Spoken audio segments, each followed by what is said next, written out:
বন্ধুরা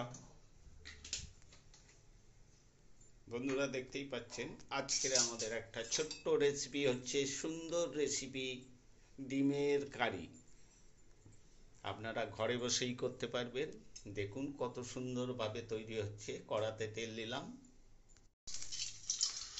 প্রথমে আমরা দেখছেন ডিমটাকে হালকা করে ভেজে নিচ্ছি, একটু হলুদ আর নুন দিয়ে।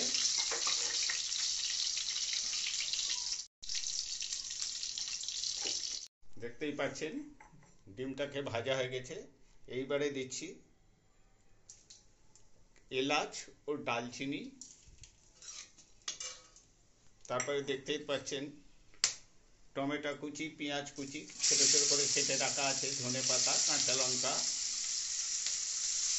আর আদা রসুন।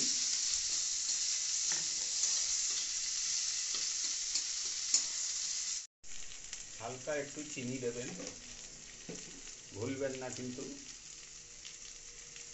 পরিমাণ মতো নুন দিলাম। এবার দেখতে পাচ্ছেন আদা ও রসুন বেটে রাখা দিয়ে দিলাম, দিয়ে একটু নেড়ে চেড়ে ভালো করে। এরপরে দিচ্ছি টমেটো ও কেটে রাখা ধনে পাতা, কাঁচা লঙ্কা আর অল্প একটু কাস্তুরি মেথিও দিয়েছি। দিয়ে ভালো করে সুন্দর করে নেড়ে চেড়ে নিচ্ছি। দেখতেই পাচ্ছেন বন্ধুরা। এরপরে দিচ্ছি আমরা হলুদের গুঁড়ো,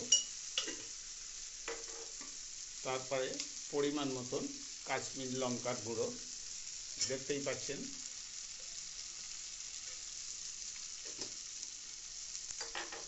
তারপরে দিচ্ছি পরিমাণ মতো জিরের গুঁড়ো।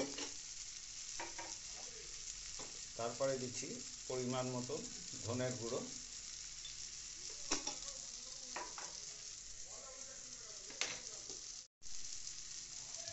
দেখতেই পাচ্ছেন।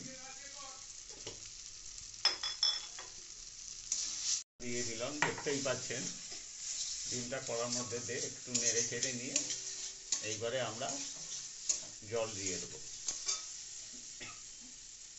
পরিমাণ মতন জল দিয়ে দিলাম। দেখতেই পাচ্ছেন কত সুন্দর একটা রেসিপি ডিমের ঝাল। ঘরোয়া পদ্ধতি, খুব সুন্দর, ভালো লাগবে খেতে। আমাদের ডিমের কারি হয়েই এসছে। এইবারে ওপর দিয়ে একটু হালকা করে গরম মশলা দিয়ে দেওয়া হচ্ছে। কত সুন্দর একটা ডিমের কারি, খুব ভালো লাগবে গরম ভাত দিয়ে পরিবেশন করতে।